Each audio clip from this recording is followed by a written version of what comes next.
Okay, merry meet everyone. This is my second time trying to film this.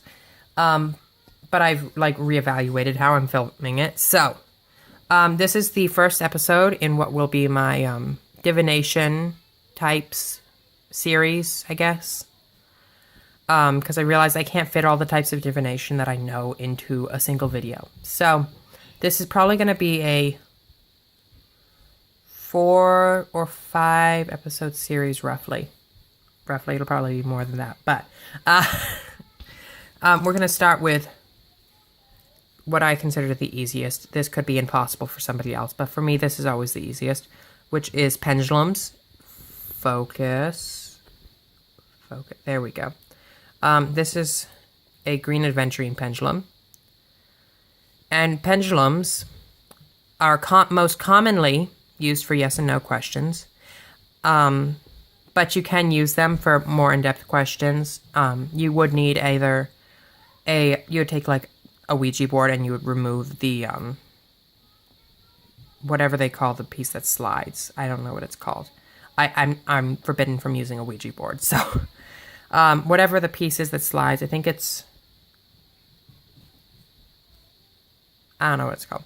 I'm not even going to try. That'll just take up way too much time trying to figure it out. But you could take a Ouija board and use it as a pendulum board instead. And I don't have mine, so I'm just gonna hold it. You would have your pendulum and have it swing to the letters of whatever it's trying to spell. In some cases, I don't know if Ouija boards have numbers. I know my pendulum board has numbers on it as well. It has 1 through 9 and then a 0. So it'll give me the layout of what numbers as well as the letters and as well as a yes and no for like a easy reference guide. So that way you can get a more, if your talent is going to be a pendulum and you can't get anything else to click with you to work, but you want a more in-depth answer or more accurate answer other than just yes and no questions, then taking the board from a Ouija board and removing the sliding piece, that's what I'm going to call it, the sliding piece, and taking that away and just using this. And it's actually safer to use a Ouija board with just a pendulum than with the slider because it doesn't open a gateway. It's not a spirit board at that point. You're just using your energy through the pendulum and getting an answer. But for yes and no, there's like 5 bazillion, pretty much for every witch that uses a pendulum, there's a different way to use it. But for me, with every pendulum, I make sure I ask it what it wants to do for its yes and no. Most of the time, though, it's pretty standardized for me. They all kind of like adapt to how I am used to it. So you would ask it what its yes is. So show me yes. And I know you guys can't see my hand, but my hand isn't moving much. I'm going to say much because I can't guarantee that it's not moving. Okay, stop. And show me no.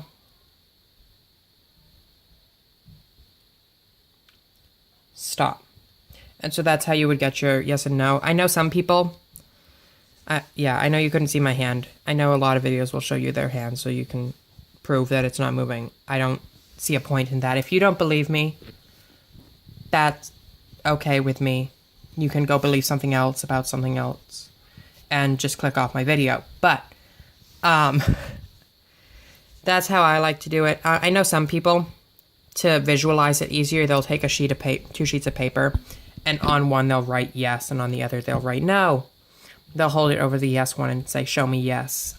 And it'll swing however the yes is supposed to be. And same with the no. Now, in the case that your pendulum is stubborn and doesn't do it for you, it doesn't show you, and it doesn't have like a set way of how it does it, you can program it. So programming it, I'm going to take mine and hope I don't I'll just program it the way. So you would swing it how you want it to act. So for me, this is how I want it to act until this is yes. And you would repeat that however many times it takes, and you'd have it, and you'd say, this is stop. And then you'd swing it how the next one is, and you'd say, this is no.